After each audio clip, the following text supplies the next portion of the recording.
Ok, très bien, donc nous voici arrivés au Perron Murger, une des pierres de légende autour de la Roche-en-Brénil. Et voilà, j'étais venu parce que aux alentours il fait beau, mais malheureusement ici, on a une jolie brume. Voilà, donc voici la pierre. Et donc on va reprendre des capsules, ça fait un bail qu'on n'en a pas fait. Et on attaque tout de suite, voilà. Alors,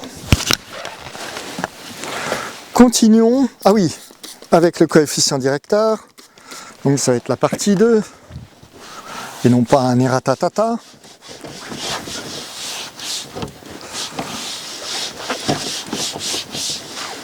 Mon coef directeur, pourquoi directeur?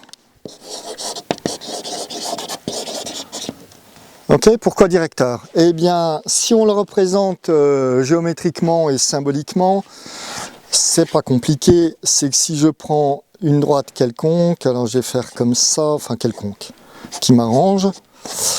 Ici, d'accord.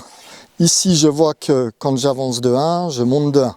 Hein, donc ça me fait A est égal à 1 sur 1 égale 1. Maintenant, si je prends celle-ci, ici, il va me falloir... Non, il faut que je fasse correctement, que je me mette les yeux en face des trous. Voilà, comme ça. Là, je vois que A, hein, quand on va l'appeler prime, ou 1. Allez, ici, eh bien, je vois que quand j'avance de 1 sur les X, j'avance de 2 sur les Y. Donc, mon coef est égal à 2. Et qu'est-ce qu'on voit tout de suite, hein?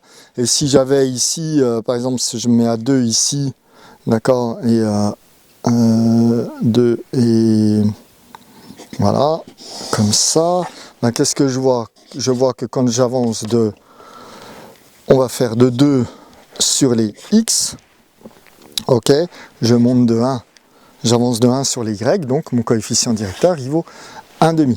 Alors attention, hein, toujours pareil ici, ben, comme on est avec un coefficient, avec une droite linéaire, hein, avec une équation linéaire, eh bien ça donne l'illusion que je prends les coordonnées des points et tout ça marche bien, mais ne jamais oublier que c'est un delta de Y et un delta de X, autrement c'est mort, particulièrement pour la suite et de toute façon pour la compréhension en général.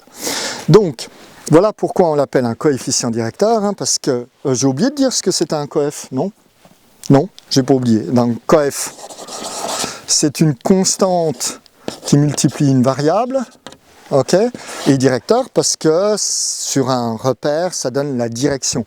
Et dans la réalité, hein, par exemple, un coefficient directeur, bah, c'est quoi? C'est un taux d'intérêt fixe. Hein, voilà, si votre, je prends n'importe quoi d'irréel, mais si c'est 10% l'an, eh ben, ça veut dire que voilà, votre accroissement, hein, va être de 10%. Donc si vous mettez 100, eh ben, vous aurez 10 de plus. D'accord? Et si vous mettez 200, vous aurez 20 de plus, etc. Donc ça donne, hein, c'est en ça que c'est... si vous demandez à quoi servent les maths, hein, si tu te demandes à quoi servent les maths, eh bien ça sert à ça. On n'arrête pas de faire comme ça. Ok, et tout le monde raisonne. La seule erreur dans le raisonnement, c'est de prendre des choses qui ne sont pas comparables. C'est tout. Ok, ou de prendre quelque chose qui peut être comparé à tout et n'importe quoi, hein, et de vraiment comprendre ce qu'est une fonction.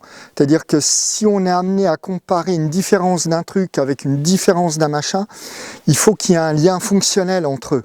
Hein, il ne faut pas que ça soit quelque chose de, je dirais pas d'imaginaire, mais qui ne correspond à rien.